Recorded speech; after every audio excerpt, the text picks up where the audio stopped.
This is a machine that could change our world in ways none of us have ever dreamed. Imagine if all our energy needs were totally free. It would mean the end of power bills.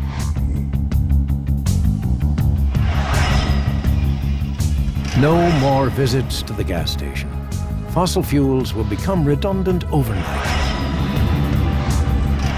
And pollution would be a thing of the past.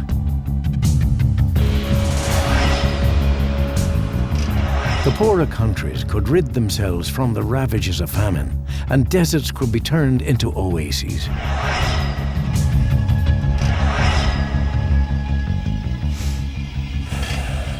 And here it is, a machine running without fuel, made for the future. A future that could alter the entire social, economic, and political balance of our planet. All over the world, there are individual inventors, scientists, and techno-mystics who are dedicated to this obsessive quest. And having come together via the internet, they now meet in small groups, and talking in a techno language few of us would understand, they have just one aim in mind: to bring us free energy. We are going to have to go back to the basics, stuff that we have forgotten.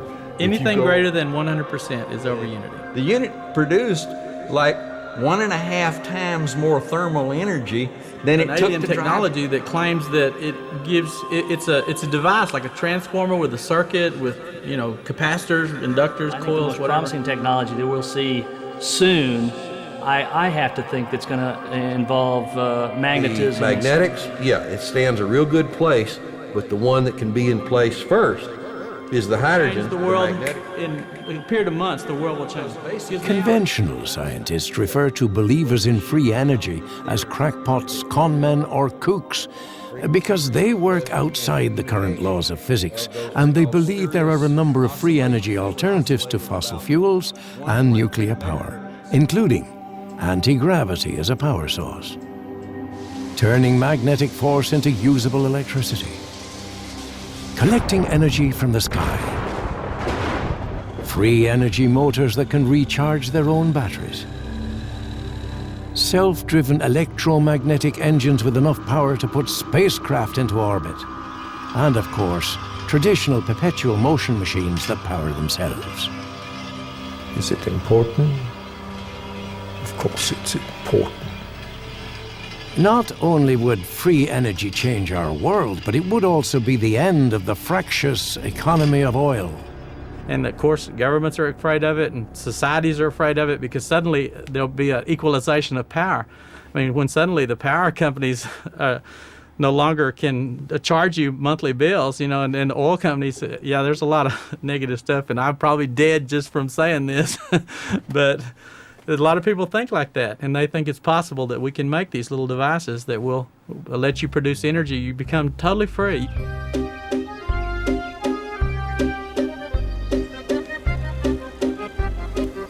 Aldo Coster lives in a small village just outside Paris.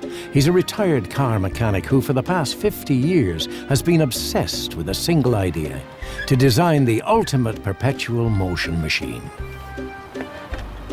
À peu près 70. 70. Recently, his story was picked up by French journalist and author Jean-Pierre Lantin. And one day, he got his first idea by working on a crashed car, and that was about 50 years ago, and he had this dream that in his mind would make him the equal of Faraday, Marconi, Edison, or Einstein.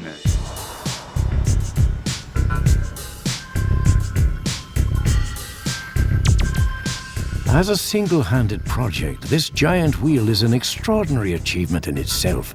Standing 5 stories high and weighing more than 20 tons, Aldo Costa claims it'll run forever under its own power with no fuel, and that it'll generate enough free energy to light up a small town.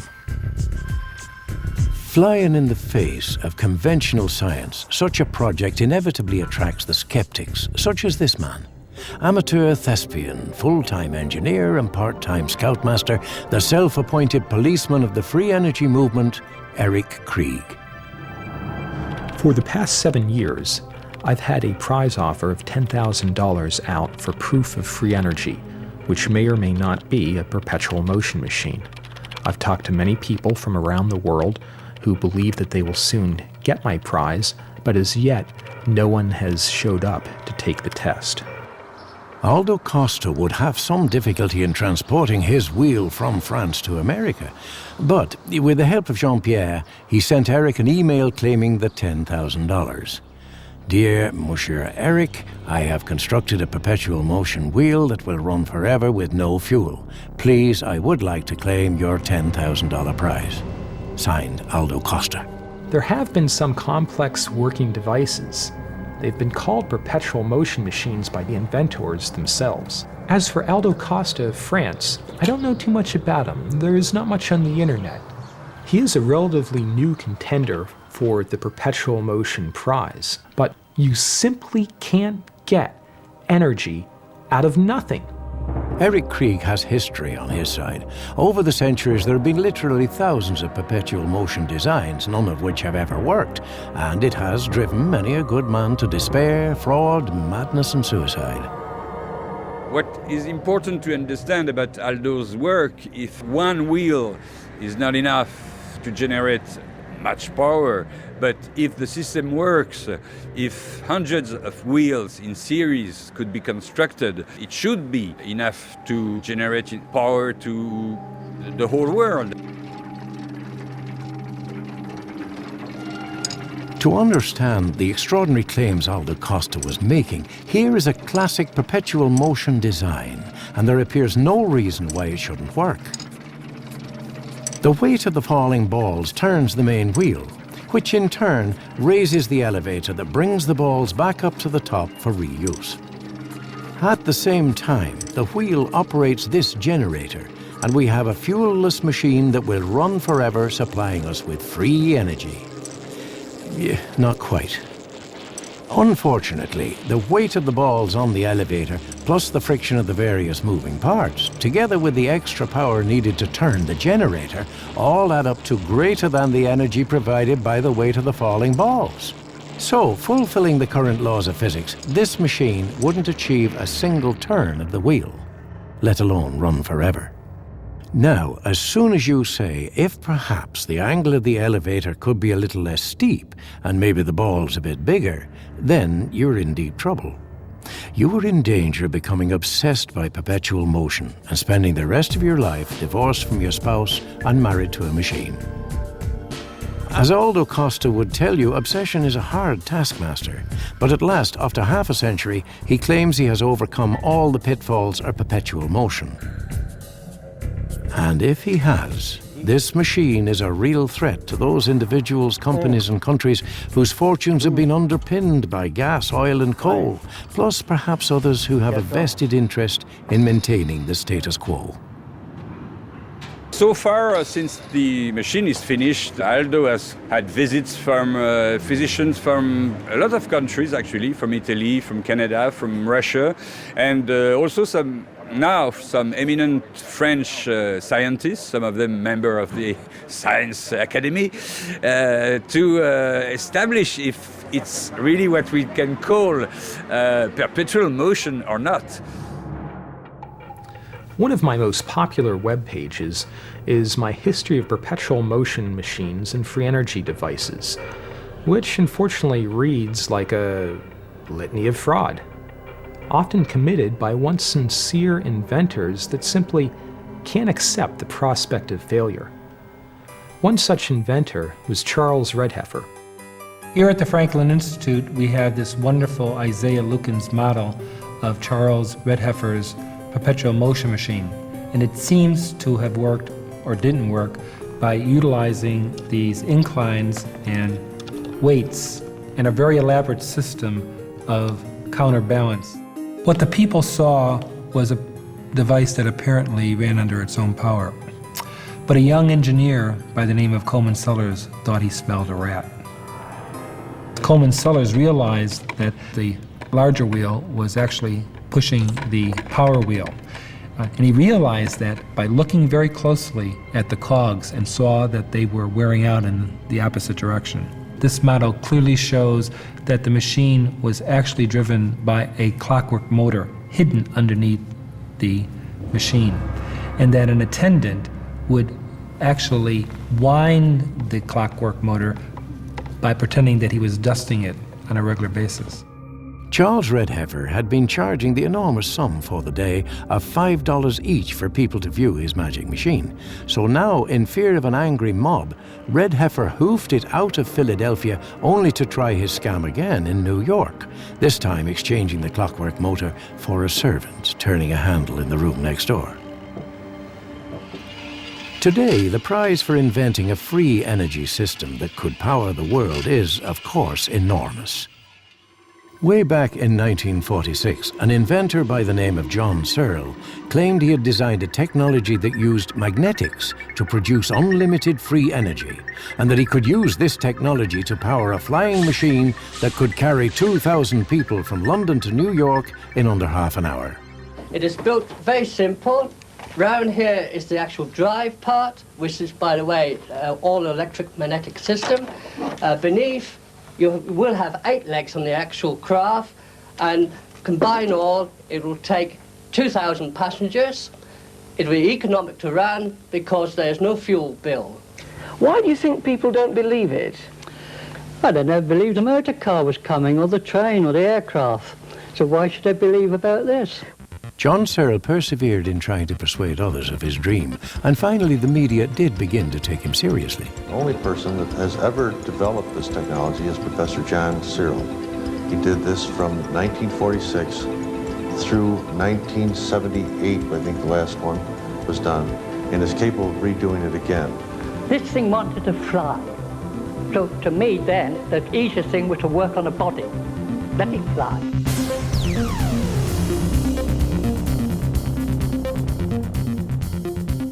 People say, well, you can't do this. You're going to upset the entire world economy. The whole economy is based on oil. We have, and it works, they're saying. Well, it works very well for the people who are running the economy, but not necessarily for everyone else. And particularly not, it seems, for John Searle, who, according to some, was never going to be allowed to let his invention see the light of day.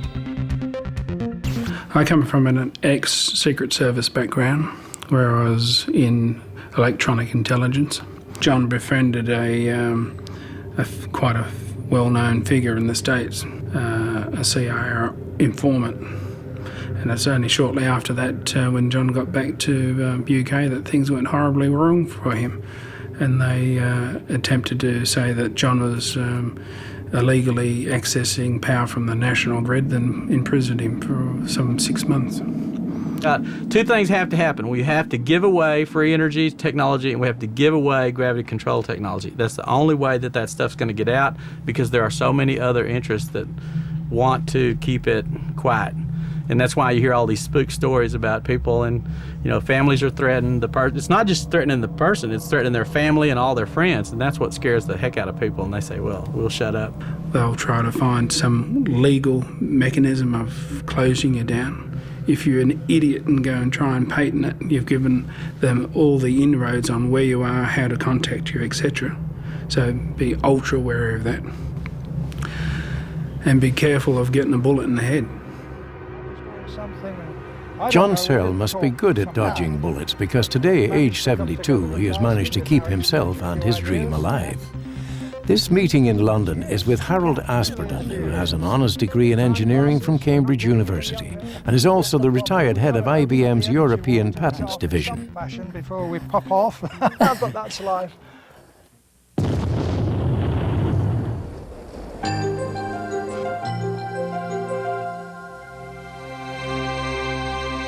It ran straight, kept straight all the time, up and down this. Dressed in his uniform as Commodore President and chief pilot of his new airline, John Searle explains the basics of his free energy technology. What we have here is an idea I started with that kept my mind ticking. Oh, it would.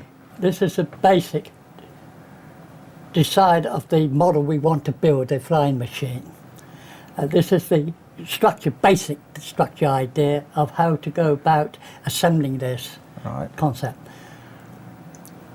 The power unit to drive this machine is basically the same as a domestic power unit that we want to develop, drive cars, but the engine is a bit more complicated. But that power unit is basic in itself. Yes, basic. It applies to anything. And any it can run, give more power than the power you're putting in, is that right? Yes. When I first heard of this, I realized that you had something new that was different from anything before, in that you have those magnets interacting with one main central magnet unit. The thing I see in it is that the magnets rotate, and if they can cause the ether to rotate as well, the resulting rotation is in the same direction as the magnet, it therefore will accelerate. Yes. The government knows about this work. Nobody's hit them hard about this work. The government only know what their advisors tell them. Yes. Their advisors get money from the government, and they want to keep getting the grants. So they're not getting the advice they should get on matters like this. Anyone inventing this would be wealthy beyond belief and would instantly earn themselves a place in history. And that is why I believe that so many people persist in chasing this impossible dream. So is John Searle simply one of Eric Krieg's deluded inventors who cannot give up on an unworkable idea? The big money from the money, Americans in particular is essential. Clearly, Harold Aspiden doesn't think so, and yet it has taken John Searle over 50 years to get someone with Aspiden's qualifications to take him seriously. No, don't push it. It started on its own. It goes on its own. Was this also to be the fate of people like Aldo Costa and other free energy inventors? Is it art? Yeah, of course it's art. If this isn't art, what is art?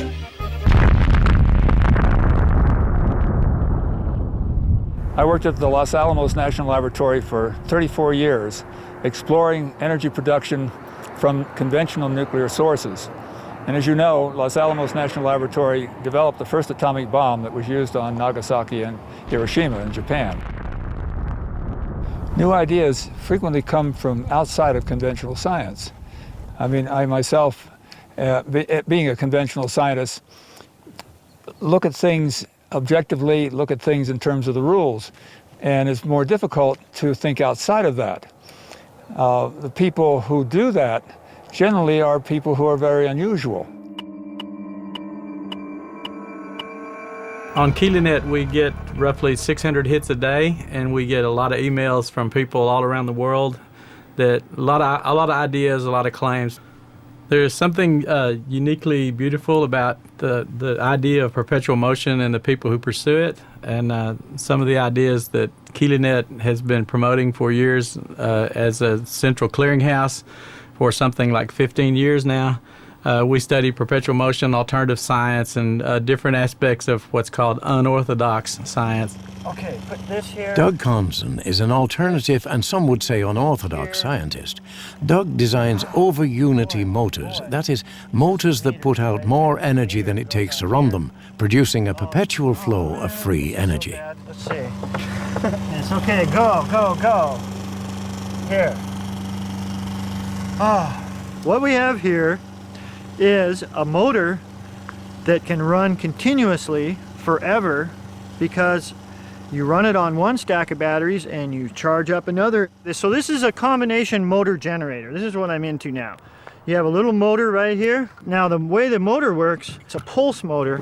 So what you're doing is you're turning it on, making this electromagnet have power so it pushes the magnet away. So what I'm doing here, if anybody wants to know the circuit, is I take the battery, put it into the coil, and then just before it gets to ground, I put a switch on it so it turns on and off. And here's the switch right here. It's a magnetic reed switch.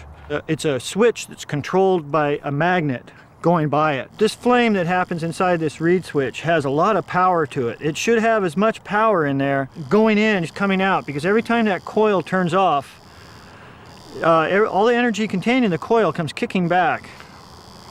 Now, you can take that energy that kicks back and put it into a second battery and charge up a second battery. So now, there's this flame here, and to make it vanish, conventional electric motor builders will just ground it out or something. But what you want to do is you want to put a full wave bridge rectifier. It's this component you can get at Radio Shack for $1.50. It changes AC into DC. Look at that baby go. Here's the battery being charged here. Watch the volts on it. See, look at this. 12.65 already. 12.66. See, it's going up. And it's going to go all the way up. It's going to go all the way up to 14 if you want. So a few days ago, I ran this motor for 50 hours. And I rocked the batteries forth. I switched them back and forth about 3 or 4 times. And at the end, I still had like 12 point something volts, and I could have gone a lot longer. So what this is it's a motor. I call it a over unity motor, in that you're using so much power and you're always charging up another thing. So you always have a stack of batteries being charged when you run out of your batteries on the other side of the system. It's like the simplest thing in the world. And it's a motor, which means you can turn a generator with it. And now all the electricity the generator makes is free. Or you can turn a water pump with it, or anything you want, or a car. You can stack these. You can make 12 on a shaft if you want. So that's what I'm looking to have, is like a commercial unit people could buy in a store, something like this. Just something that runs on car batteries, charges car batteries, and you have excess power with a generator to do whatever you want with. So it's free energy, because you don't have to pay for it. It's just happening. It's free. All machines require some sort of fuel to operate. For example, the internal combustion engine in your car requires gasoline to detonate inside a cylinder, pushing a piston down through a connecting rod to a crankcase, through a transmission, to your wheels. Conventional science tells us that perpetual motion machines that would make all their energy out of nothing are simply impossible. But next time you fill your tank, it might be worth remembering that your car only uses 30% of the energy contained in the gas. 70% is lost to friction and heat. According to Doug Conson, a scaled-up version of one of his motors would not only power your car at over 100% efficiency, it would be pollution-free and need no fuel whatsoever.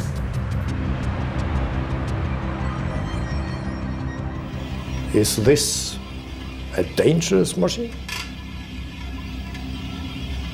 For the oil companies, maybe? Can they kill me for this? The trouble with free energy is that it easily develops into an obsession. If you get very close with one device, but it just doesn't work, well, you're ready to try another one and then another one. So it can take over your entire life, getting closer and closer and failing, and getting closer and closer and failing again. But you know that immense success is just around the corner. You could have a house up on a mountaintop, living by yourself. You got anti-gravity to fly you back into the city, generate all your electricity, make all your water directly from precipitation from the air, take care of your waste products, generate all the power that you need, heating, air conditioning, cooking, everything from these little circuits. It's a world that most people don't even think about, but we see it. It's like a utopia for us. The internet, working like the message drums of old, had begun beating out the news of Aldo's wheel around the world. The internet was hot with rumors that the great skeptic from America, Eric Krieg, had at last met his nemesis. And as long as the wheel keeps turning, the pressure on Eric Krieg will continue to mount.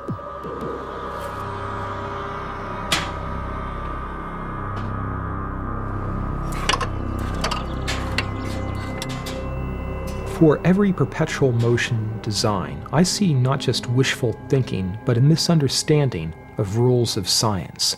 These people don't understand the energy involved in simple reactions of combustion, light, magnets, wires, wheels, motion, and I see real science as hoping to set people straight and explain how these things really work. But the wheel keeps on turning.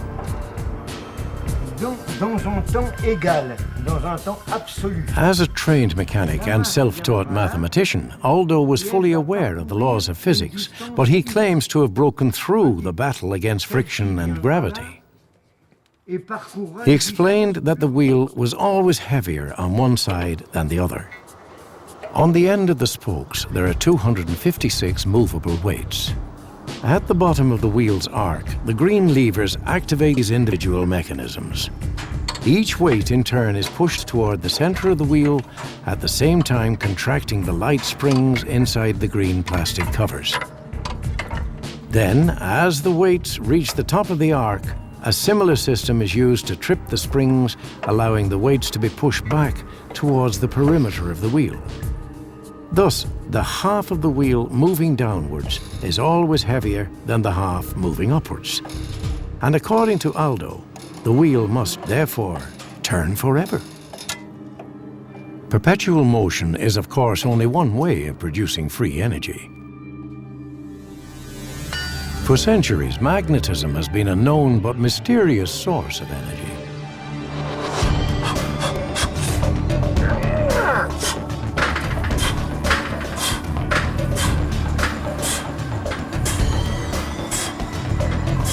Just imagine if we had a technology, once you buy the machine, you never have to pay for energy again.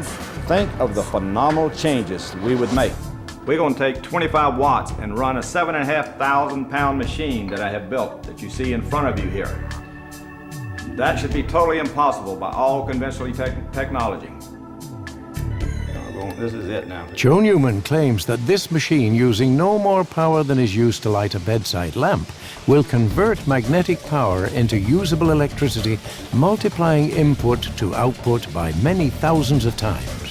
At the same time, he says it will also recharge its own batteries, making it free energy. I want you to see it goes negative more than it stays positive. It means the battery is being charged by the system that's going to change your world in a most positive way. We'll be able to totally redo the earth again for our children and our grandchildren. And we will travel even into outer space by electromagnetic energy. We should set up a manufacturing plant in every country in the world and make every country in the world energy independent of every other country in the world. I've always said this technology will do more to bring world peace than all the kings and queens and politicians who've ever lived. Let's see what kind of power we have on this shaft right here. I'll try to choke this down. You saw me pushing 900 pounds, 14 reps. That's 1 3/4 horsepower, 14 times. I should easily be able to choke down 24 mere watt input power.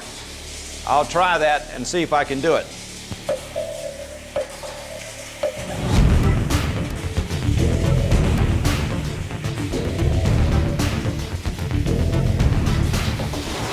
There you can see that no matter how hard I try, you can't overcome that input of 24 watts. I'm sorry, but an inventor holding a shaft in his hands is hardly proper calibrated instrumentation. This demonstration is meaningless and hardly the proper level of proof one would expect for such a claim. This machine is running from the gyroscopic particles coming from the atoms of this mass. Joe Newman has written a book in which he claims this form of energy, which requires converting magnetism into electricity, could supersede all others, including fossil fuels and nuclear power. From 1965 to 1975, I gave a unified mechanical field theory, mechanics explaining gravity, electricity, magnetism, inertia, the wave and particle theory of light. None of those things ever had a mechanical explanation behind it. Not Einstein, not Faraday, not Tesla, not Edison. No one could explain one of them. I explained them all with the mechanical laws of a gyroscope. Joe was refused a patent on the basis that his machine simply didn't work, and that what he was claiming was a form of perpetual motion, which of course conventional science has always said was impossible. I was so certain that it worked when I applied for a patent, I didn't even build it. My patent attorney told me that nobody would believe me unless I built it. I built it, it worked exactly as the theory predicted. I have given my life for humanity, stood against great odds, against the U.S. government, who has fought this tooth and nail, tried to keep it away from you.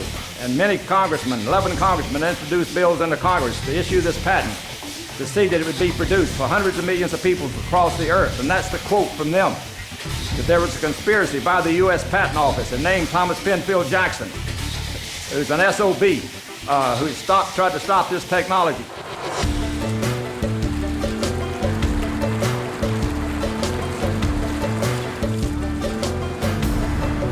Norman Wotton is another free energy inventor who has come up against the Patent Office of America. In December 1994, myself and Joel McLean presented to the world a device known as the MRA. The MRA produces more output energy than the energy necessary to drive the circuit.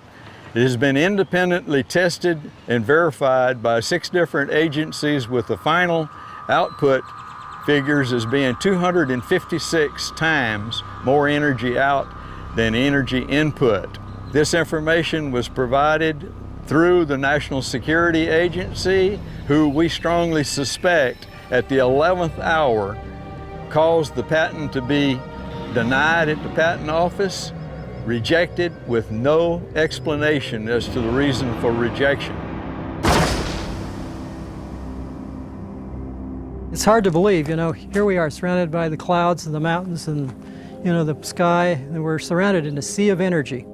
Dan Davidson, who has degrees in both physics and mathematics, believes the pyramids of Egypt hold the secret to free energy, and he has written a book that describes how certain shapes attract energy from the atmosphere, with the pyramid shape being the most efficient.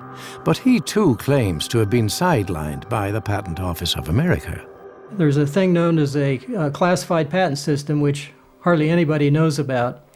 And every time you apply for a patent, it goes through a screening by someone from the Department of Defense here in this country as well as other countries. And if this device has any kind of defense-associated interest, they can classify the information, the patent, and tell the inventor to go pound sand. Free energy, the nature that we're talking about, would be a very disruptive technology, at least initially. It would put out of business many people who make their living and make their profit from conventional energy sources. Sooner or later, though, the transition from the conventional to the free has to take place, simply because we're running out of conventional fuels. There is no argument from mainstream science that we are running out of gas, oil, and coal, the fossil fuels that have so polluted our Earth. However, the only alternative conventional science has thus far come up with is nuclear power, with all its dangers and pollution consequences. And yet there are other sources of energy that, while they may not be the complete solution, they must surely be worth investigating. Around the turn of the century, eminent British scientist Lord Kelvin said that radio has no future, heavier-than-air flying machines are impossible, and X-rays are a hoax. So much for conventional science. Turns out that all of the world's thunderstorms are charging the ionosphere, and if you put up an antenna maybe 30 feet, 50 feet tall, you can run this motor anywhere on the Earth, and it'll just run forever as long as there's thunderstorms somewhere. And we can simulate a thunderstorm with a Van de Graaff machine here. Here's our artificial thundercloud, puts out maybe 300,000 volts. So if I connect myself in the circuit, the motor runs. So here's free energy that could be used all over the world. Plug it into the sky. You could harness electrical energy from a cloud and run a small motor with it. But the problem is that a lightning strike occurring could fry the motor and possibly you with it.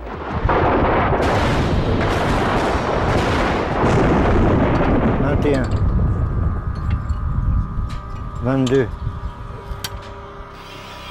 Maybe I am dreaming, but I can see it run. Why am I obsessed with these non-round wheels? Wobbly wheels that don't wobble. I can justify it and say I'm trying to do toy research, but that's not the real answer. It's just, I'm fascinated. We had a real neat experience with anti-gravity experiment. New Energy News published an article about... One fascination common to many free energy devotees is anti-gravity as a source of free energy. But the killer application right now is Professor Grebennikov from Russia. Well, what Grebennikov did was he mounted a huge number of these bug wings and built it into a small platform. And the platform he actually flew around Russia on. Here's the little handlebars. It was kind of like a motorcycle handlebars, and he would manipulate these handlebars, and this column was hollow, and it would manipulate the bug wings that were built down into the inside of this platform. And he claimed that he was flying around at almost 1,000 miles an hour, up to 1,000 miles an hour with this particular platform. Grebennikov has since died, and we found out that he destroyed the platform a number of years ago, as he felt that this technology would be misused and probably add more problems to the environment. He was a very strict environmentalist. He goes out and kills 100 of these insects, rips off their covers, glues them to a board so they're all facing up. He drops a metal pin. The pin floats in the air over this board. He turns the board upside down. The board floats in the air. Now they're projecting down, so it's deflecting gravity. So he builds this levitating platform, and he said he used popsicle sticks, flat popsicle sticks, and he would take 10 of these shells and glue them to the top of each of these popsicle sticks, put them all together, put a shaft down in the middle, and when he turns the shaft, all these popsicle sticks open like a Japanese fan. And he has motorcycle hand grips, so when he turns one hand grip, it opens the 2 popsicle sticks in the front. When he turns the other hand grip, it opens the 2 in the back. When he opens them partially, he floats up off the ground. When he opens them all the way, he goes up to 1,000 feet in the air. When he wants to go forward, he half closes the 2 in the front, so he tilts like a surfer. Grebennikov's flying bug machine may appear to some to be more science fiction than fact, but of course sometimes fact can be a lot stranger than fiction. You see, there's a difficult choice to be made here. You don't want to have these energies introduced too rapidly. You want them to be introduced at a rate at which they can be accommodated as the conventional energies are phased out. And this is a very delicate dance that has to take place. Remember that material that they found down in Australia? Right. From that flying object that crashed. I mean, that honeycomb matrix. Whether you talk about stuff from like the old Roswell crash to you name it, though they keep coming up with that same kind of structure. 25 honeycombs per square inch, and that was the dimensions. So if you were to stimulate that electrostatically, you might be able to produce some kind of a coupling with the ether zero-point energy to couple with gravity to cause levitation. New ideas are very frequently generated by people who are very strange. And it's very easy to reject their ideas just by virtue of their strange personalities. Where is the power coming from? Maybe some people from the universe was coming here in the beginning. There is one man who claims to have been visited by aliens who apparently taught him all the secrets of anti-gravity, perpetual motion and free energy. And so we are told, lest he forget anything, they planted a memory device in his head. I went to the doctor and he says, how the hell is that? Well, I said, it must be an implant. If you have an implant, you have to work according to that implant. Those 3 beings are within me automatically. While I'm working, I don't think about my wife, I don't think about the house, I don't think about nothing except my work. David Hamill is a Canadian recluse. He is a brilliant carpenter and metal worker and is currently building his own free energy flying saucer on instructions, he says, from the aliens. Those 3 beings came from the planet Cladden, the other side of us. There's two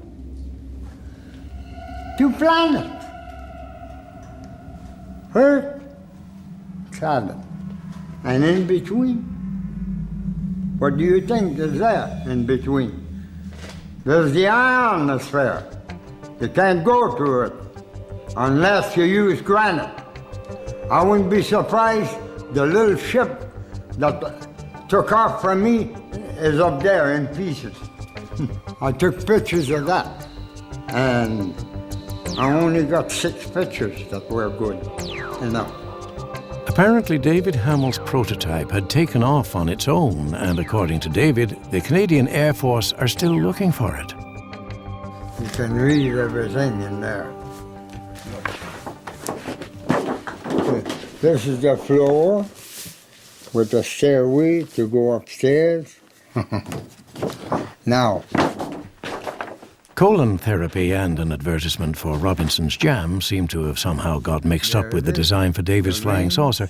And here, in the center of the Great Pyramid, so David says, is where Saddam Hussein hid from the Americans. that's where Saddam Hussein has hidden all his power. Experiments carried out recently in Finland showed that under certain conditions, spinning discs placed one on top of the other can create an anti-gravity field above them and so lift off from the ground. If anti-gravity can be made to work, the mechanism, the machinery for doing that would be a source of free energy. So come on in. Inside here. Huh? Now, this cross carries negative and positive. You see it there. The magnet up above and the magnet here. Once placed on top of each other, David explains, the discs are kept apart by reverse magnetism using hundreds of these magnets, each one powerful enough to crush a finger. The magnets are slightly angled, causing the discs to spin. To start off with, you gotta start prior. Prior, when all these wings are installed, it's a little bamboo stick.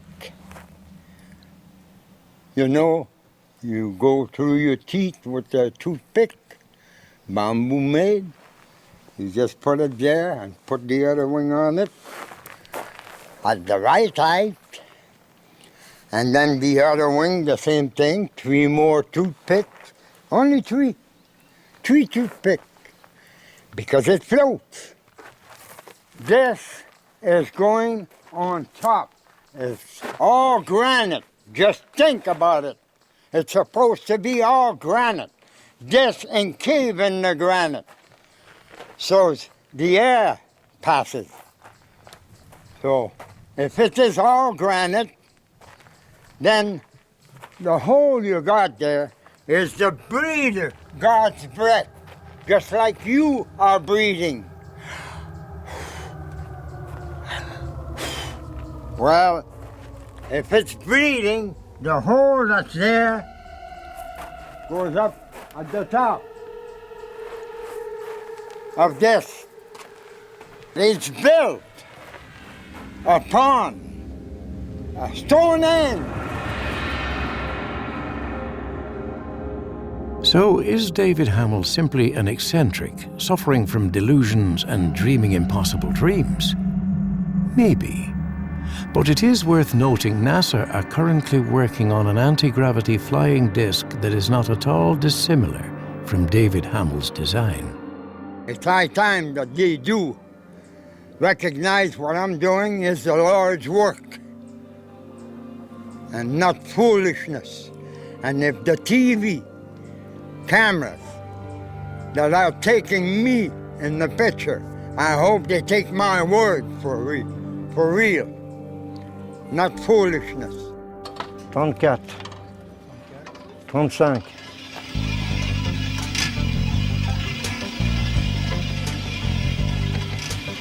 I have the same feeling as I have when I'm looking in the fire. Something links me to the future. Reidar Fintrud is a Norwegian and lives in a small fishing village just outside Oslo. He is not a mechanic, engineer, nor scientist. He is an artist. Did I start to create art? What is art?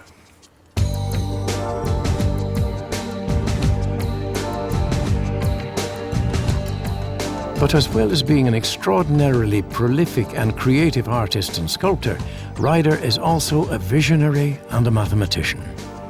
When I first started to think about the perpetual motion machine, I thought about the wheel. This wheel is something else.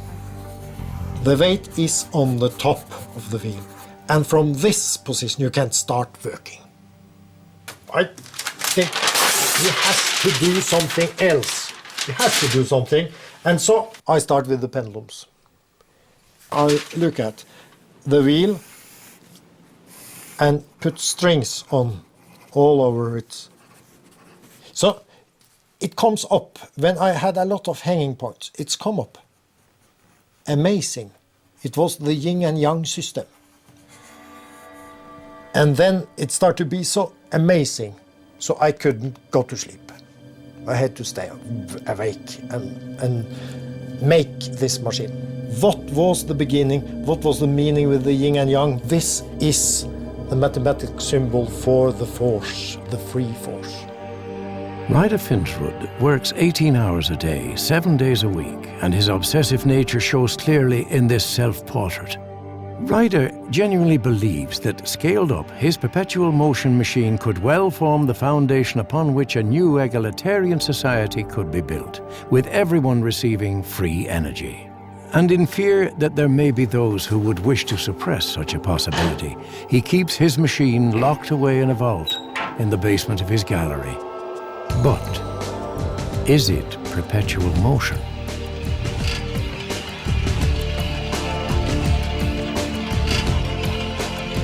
The beauty of Ryder's machine is the harmonious relationship between the ball, the magnets, and the pendulums.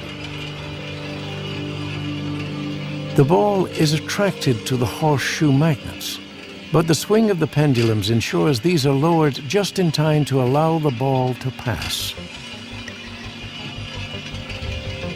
Then this small round magnet is momentarily attracted to the ball, which sets off a series of fulcrums and springs attached to the much heavier pendulum hidden within the main brass stem of the machine.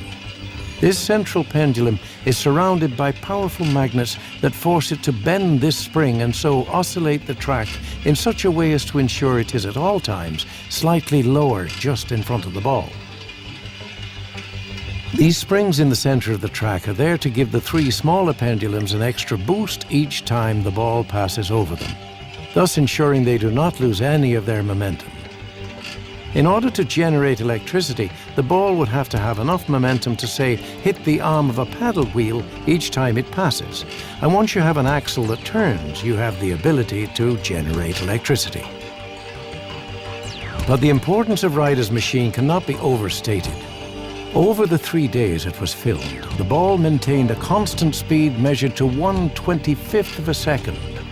There would therefore appear to be no reason why this machine should not continue to run forever.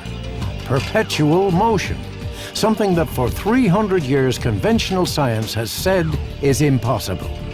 A proposition we put to a senior university lecturer in physics. When I looked at this device, I was amazed by the ingenuity which had gone into this. If the ball is heavy, it's not going to get lifted off the track. And at the same time, if the red magnet on the top, if that has a pivotal connection to the rest of the system so that it can easily move up and down, it will move down towards the ball. Normally, the efficiency of any device is about 20, 30, 40, 50%. This device may have an efficiency of the order of 80 and 90%. And I have even read some literature which says it has 99% efficiency. When you consider that the internal combustion engine is only 30% efficient, 99% is an extraordinary score. But only at 100% can this machine qualify as perpetual motion. At 101%, it can be said to produce surplus and therefore free energy. Where is the power coming from?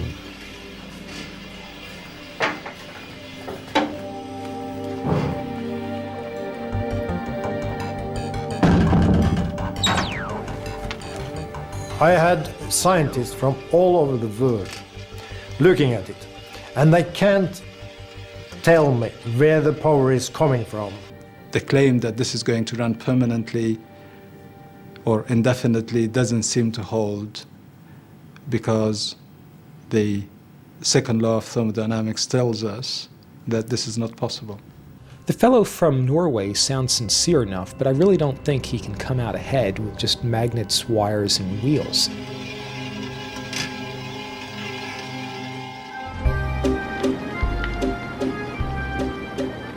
But what of Aldo Costa and his claim for the $10,000 perpetual motion prize? Eric Krieg surprised everyone in his final response to Aldo Costa's challenge. Indeed, it appeared as though Mohammed really had come to the mountain. There must be something special about it, more than a yeah, big bike and wheel. then everybody does this everywhere. You have this little masses, which is 2 kilograms each.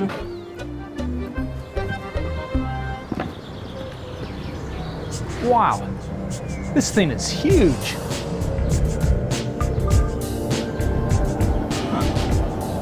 Yeah, I think I see how this works.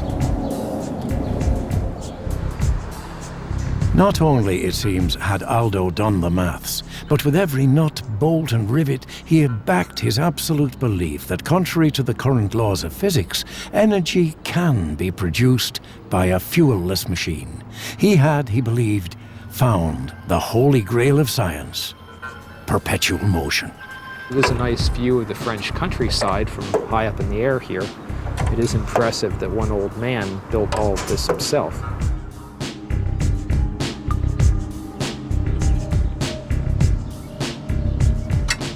Dix, 11, 12, 13, 14, 15, 16, 17.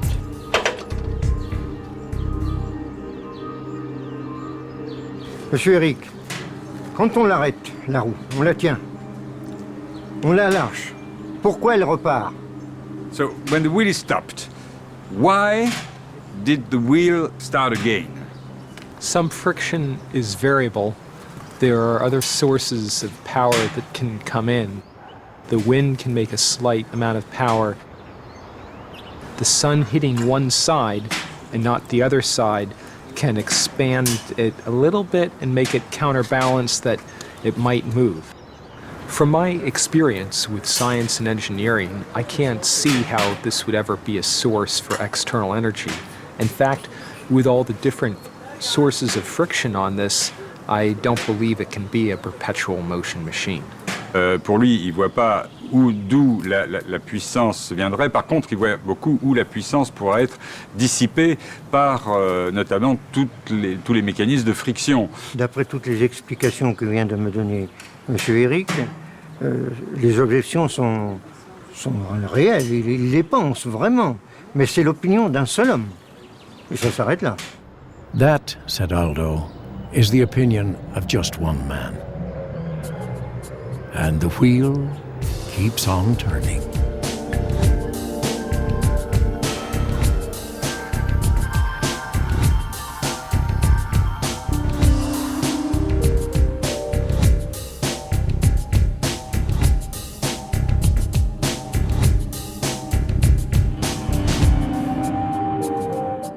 Join us tonight for the latest in Aussie innovation, with new ideas on how to convert a surfboard bag into a good night's sleep and safely move patients without lifting them. Join us for The New Inventors tonight at 8 on ABC One.